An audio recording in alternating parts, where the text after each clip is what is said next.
ओरण बचाओ, ओरण बचाओ, ओरण बचाओ। 700-800 साल पुरानी इन ओरण की रक्षा हमारे पूर्वजों ने अपना शीश कटाकर की थी। फिर आज इन ओरण को बचाने की लड़ाई क्यों लड़ी जा रही है? राजस्थान में लगभग 25,000 ओरण हैं, जिनका भौगोलिक क्षेत्रफल 6 लाख हेक्टेयर है।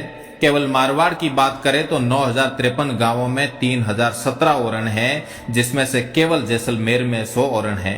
इन ओरण में हर साल करीब 150 देशों से पक्षी प्रजातियां आती है, जिनमें से अधिकांश विलुप्ति की कगार पर है। और हर साल 83,000 पक्षियों की मौत हाई टेंशन तार के कारण हो रही है। इन ओरण का इतिहास हमें बताता है कि यहाँ पालतू कुत्ते और गाय ऊंट की पूजा स्मारक यहाँ से प्राप्त हुए हैं। रेगिस्तान की जिस धरती में हमने जन्म लिया, वहां अकाल ने हमारे भाई के रूप में हमारे साथ ही जन्म लिया।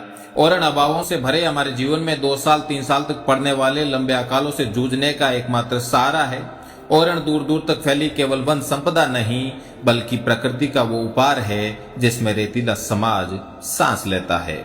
इस थार में गाय का बड़ा महत्व है। गाय धर्म ही नहीं, जीवन का हिस्सा है। इस गाय को स्वतंत्र चरने के लिए हम जिस चारागाह में भेजते हैं उसे गोचर कहते हैं, और जब इस गोचर को पूजने जाते हैं तो ओरण का स्वरूप ले लेता है। इस ओरण में एक पतली टहनी काटना भी आपको पाप का भागी बना देता है। मीलों फैले इस रेगिस्तान में हमने एक एक पेड़ को घर के सदस्य की तरह पाला पोसा है, क्योंकि इससे हमारा जीवन फलता फूलता है। इस ओरण में किसी तरह की कोई दूसरी गतिविधि पूर्णतः वर्जित है। ओरण पशुओं का घर है, जहां वे चरते हैं, अटखेलियां करते हैं और इस रेगिस्तान को अकाल से बचाने में मदद करते हैं।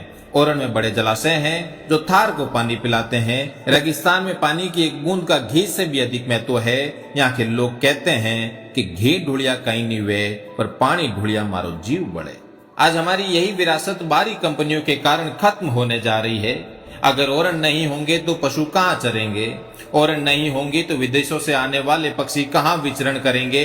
ओरण नहीं होंगी तो इस थार को कौन मीठा पानी पिलाएगा? ओरण नहीं होगी तो हमारे उन मंदिरों का क्या होगा जिन पर अटूट श्रद्धा से ये समाज चलता है? ओरण नहीं होगी तो गोवंश का क्या होगा? ओरण नहीं होगी तो हमारे रेगिस्तान में हमारे अस्तित्व का क्या होगा? ओरण नहीं होगी तो उन प्राचीन स्मारकों का क्या होगा जो हमारे गर्व से भरे इतिहास में सजे हुए हैं? ओरण नहीं होगा तो कौन हमें अकाल में जीने की उम्मीद देगा? ओरण नहीं होंगी तो सुंदर धोरों वाले इस देश का क्या होगा? ओरण नहीं होंगी तो आने वाली पीढ़ियों को हम क्या मुंह दिखाएंगे? ओरण नहीं होंगी तो हमारे समाज में फैलती बीमारियों से कैसे लड़ेंगे? ओरण हमारा अस्तित्व है, ओरण हमारा धर्म है, ओरण हमारा समाज है, ओरण हमारा सहारा है, ओरण हमारा जीवन है।